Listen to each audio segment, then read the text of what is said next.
Alright, we have the Proffesor Puth vinyl, which, as stated by Charlie himself, this has reply to this on it. Let's hope he's not lying. That's the reason I bought it. He said it during his live stream on TikTok that this one has reply to this on it. Even cover.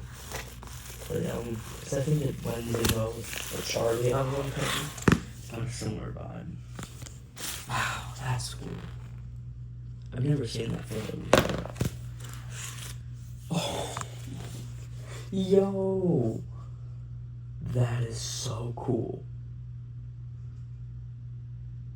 Oh my god, very cool.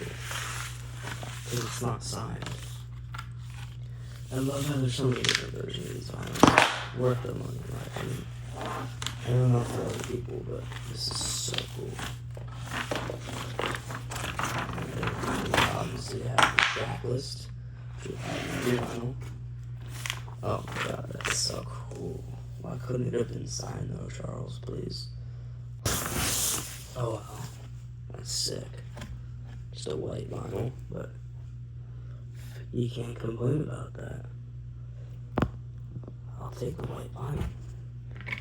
This one supposedly has reply to this on it.